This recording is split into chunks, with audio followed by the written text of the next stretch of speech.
Welcome to history's mysterious minds, where obsession walks hand in hand with devotion, and death is not the end. Tonight we drift into a tale so bizarre, it feels like fiction, a decaying mansion, a crypt wired with music, and a corpse, lovingly preserved. He was a doctor of strange dreams. She was a young woman lost too soon, but he could not let her go. This is the story of Karl Tanzler and Elena Hoyos, a romance that crossed the line between life and madness.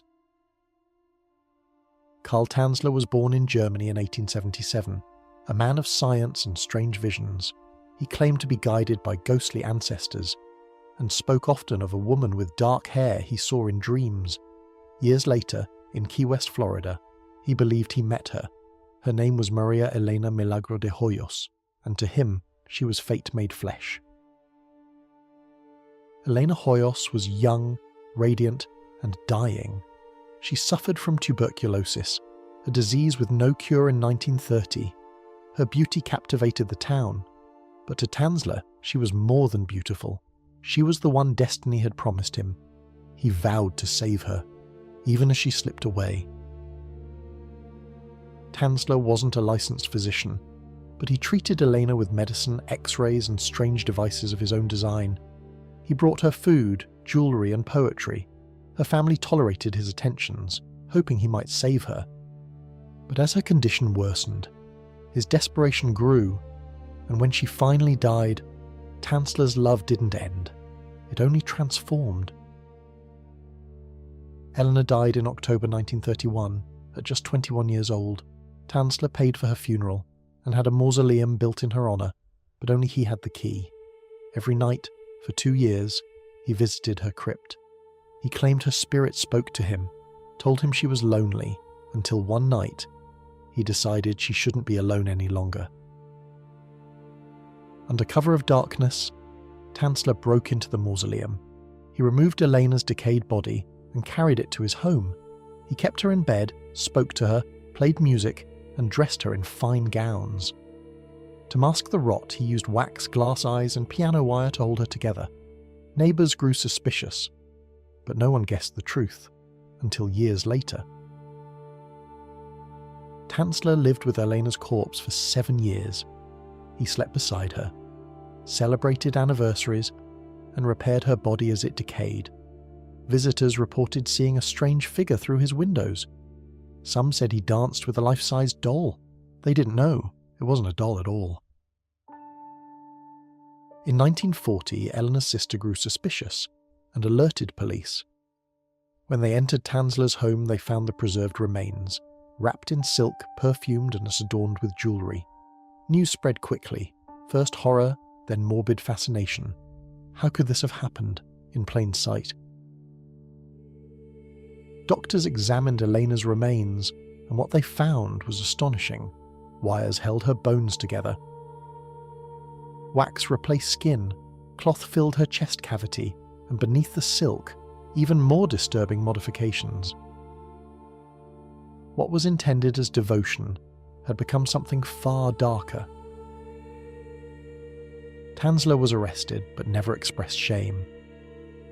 He claimed he'd done it all for love. And the public, shockingly, responded with sympathy. Women sent him letters. Supporters offered bail. Elena's body was displayed at a funeral home, and over 6,000 people came to see it. Love, death, and voyeurism blended into one grotesque tableau. Tanzler stood trial for grave robbing and wantonly destroying a grave. But the statute of limitations had expired.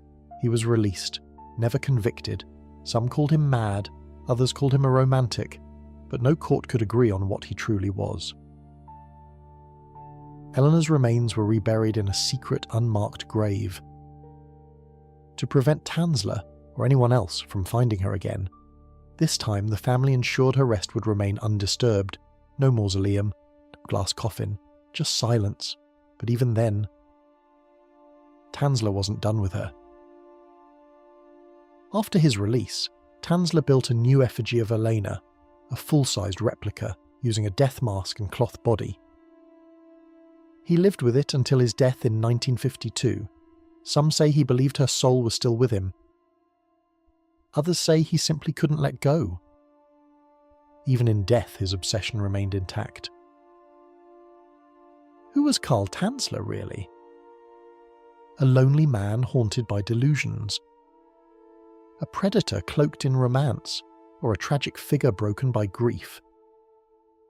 His writings suggest he truly believed in their eternal union, but belief doesn't make madness less chilling.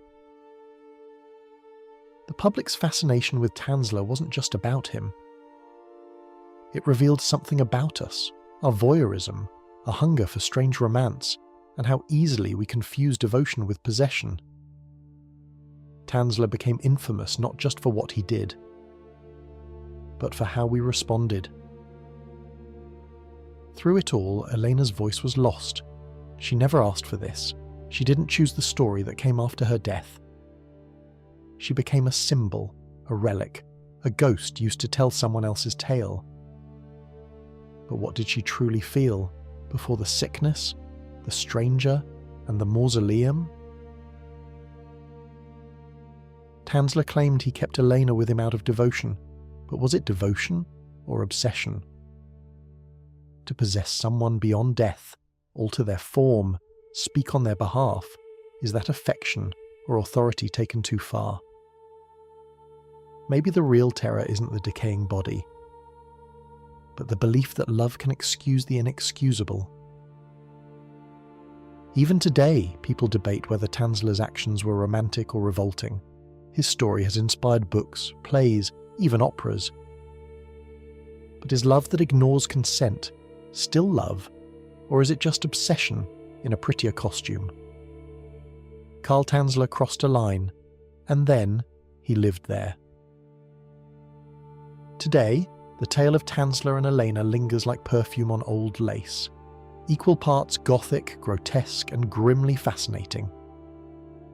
It forces us to ask, how far would someone go for love? And when does love become something else entirely? Something cold, preserved, and dangerous? Thank you for joining me on this descent into one of history's most macabre stories. If this tale chilled your spine or stirred your curiosity, don't keep it to yourself. Share the podcast, hit subscribe, and leave a review to help others discover the darkness. Have a shadowy account or strange mystery of your own, send it our way. We're always listening. Until next time, stay curious, stay aware, and remember, some stories don't end at the grave. They begin there,